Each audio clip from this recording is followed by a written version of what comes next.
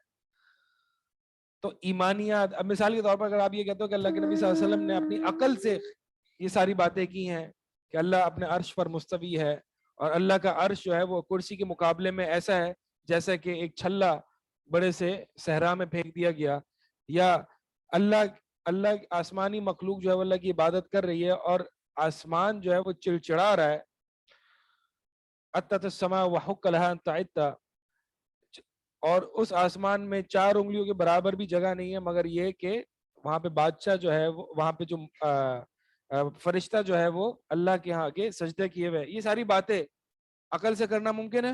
خالص عقل سے کرنا نہیں.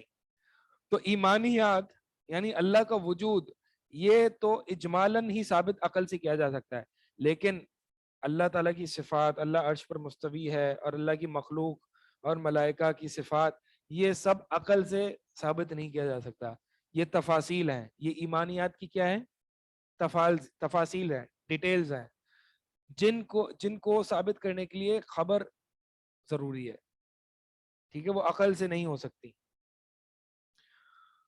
تو لہٰذا پہلا احتمال تو باطل ہے کہ اللہ کے نبی صلی اللہ علیہ وسلم نے ایمانیات کی تفاصیل بتائی، اور ایمانیات کی تفاصیل عقل سے ادراک کرنا ممکن نہیں ہے. دوسرا احتمال کیا ہے؟ آپ کی سابقہ امتوں کے آثار پر مطلع ہوئے. دوسرا احتمال بھی باطل ہے کیونکہ آپ نے بہت زیادہ سفر نہیں کیے. سابقہ قوموں کے آثار پر مطلع ہونا، اس کا مطلب یہ ہے کہ آپ صلی اللہ علیہ وسلم نے بہت زیادہ سفر کیے ہوں، بہت زیادہ مواد اکٹھا کیا ہو، اور پھر جا کے کوئی اپنا ایک کتاب بنائی ہو. لیکن آپ صلی اللہ علیہ وسلم سے بہت زیادہ سفر کرنا ثابت نہیں، 1 یا 2 سفر کرنا ثابت ہے. ایک جو ہے وہ ابو طالب کے ساتھ کیا تھا، وہ بھی تاریخی روایت میں، جس میں سے وہ ایک راہب کا واقعہ مشہور ہے، لیکن وہ بھی ضعیف ہے. تو لوگ کہتے ہیں جی ایک عالم سے ملاقات تو ہو گئی نا. اعتراض کرنے والا کہہ سکتا ہے جی عالم سے ملاقات ہو گئی، اہل کتاب کے عالم سے ملاقات ہو گئی، تو ہو سکتا ہے کہ وہیں سے جو ہے وہ انہوں نے مواد لیا ہو. تو بھائی اس ملاقات اگر چاہیے ملاقات، اس کی سند ضعیف ہے. دوسری بات، اس ملاقات میں ابو طالب بھی ساتھ تھے، عمر بھی کم تھی، ابو طالب بھی ساتھ تھے. اگر اور وہ ملاقات جس سند سے وارد ہے وہ ملاقات بہت تھوڑی دیر کی ہے. ٹھیک ہے، اور اگر اہل کتاب سے اگر لیا ہوتا نا علم تو سورہ بقرہ موجود نہ ہوتی. سمجھ آ رہی ہے یہ بات؟ اگر اہل کتاب کے علماء سے اگر یہ باتیں لی ہوئی ہوتی تو سورہ بقرہ موجود ہوتی. کیوں؟ سورہ بقرہ پورا یہودیوں پر رد ہے، اہل کتاب پر رد ہے. ٹھیک ہے، تو یہ بات بنتی نہیں ہے.